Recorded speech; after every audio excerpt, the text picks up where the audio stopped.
నమస్తే, welcome to today 18 news. నేను మీ కల్పన.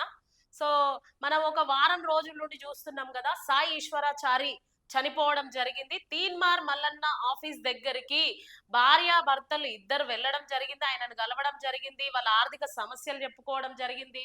మరి ఏం జరిగిందో తెలియదు. ఆయన మాత్రం బయటికి వచ్చి చనిపోయాడు. తర్వాత వెళ్ళి ఆయనను అందుబాటులో లేడు తీన్మార్ మల్లన్న అని చెప్పంగానే ఈయనైతే చనిపోయిండు.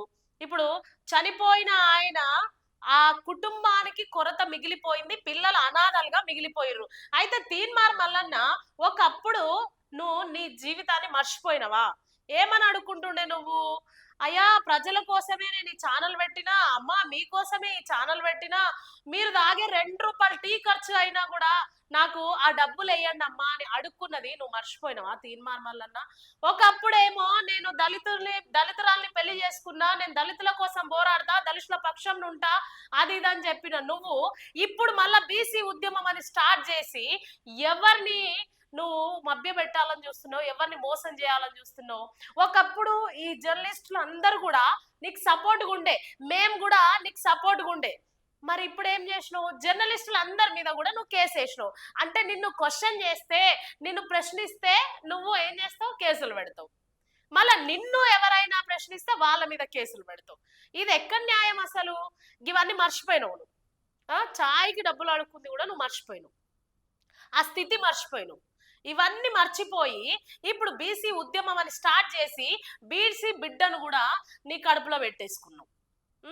ఇక్కడ ఉన్న వాళ్ళందరూ కూడా బీసీ వాళ్ళు ఉన్నారు కదా, రాములమ్మ బీసీ ఆమెనే, వీళ్ళందరూ కూడా సగం మంది మొత్తం బీసీలే. చూడండి, ఈశ్వరాచారి మరణం వెనుక ఒళ్ళు గగ్గురు పుడిచే అనుమానాలు, మల్లన్నపై తిరగబడ్డ జర్నలిస్టులు. ఎందుకు తిరగబడ్డారు? నువ్వు చేసిన తప్పులకు. అంటే క్వశ్చన్ నువ్వు చేస్తే కరెక్ట్, వేరే వాళ్ళు చేస్తే తప్ప వాళ్ళు తిరగబడ్డారు. నీ మాటలకు వాళ్ళు తిరగబడ్డారు. ఒకప్పుడు అదే జర్నలిస్టులు నీకు సపోర్ట్గా ఉండే. ప్రభుత్వం మొత్తము నిన్ను అరెస్ట్ చేసినా, నిన్ను కొట్టినా, తిట్టినా, లాకప్ లోకి తీసుకెళ్లి వేసినా కూడా జర్నలిస్టులు అందరు కూడా అది ప్రసారం చేసి చేసి చేసి నిన్ను బయటికి తీసుకొచ్చిర్రు. కానీ ఇప్పుడు నువ్వేం చేస్తున్నావు? ప్రజలను మోసం చేస్తున్నావు. ప్రజలను నువ్వు మోసం చేస్తున్నావు. బీసీ ఉద్యమం అంటావు, దళితులు అంటావు. ఇప్పుడు మళ్ళా తెలంగాణ రాజ్యాధికారం పార్టీ. ఎవరికయ్యా నువ్వు రాజ్యాధికారం ఇచ్చేది? నువ్వు రాజ్యాధికారం కూర్చొని అందరినీ ప్రజలను మోసం చేస్తూ ఏ పార్టీ వాళ్ళ సైడ్ మాట్లాడినా వాళ్ళ సైడ్ మాట్లాడుతూ ఉంటావు. నువ్వు మళ్ళా ప్రజలకు న్యాయం చేస్తావా? తీన్మార్ మల్లన్న గురించి ఇప్పుడైనా ప్రజలు ఆలోచించాలే.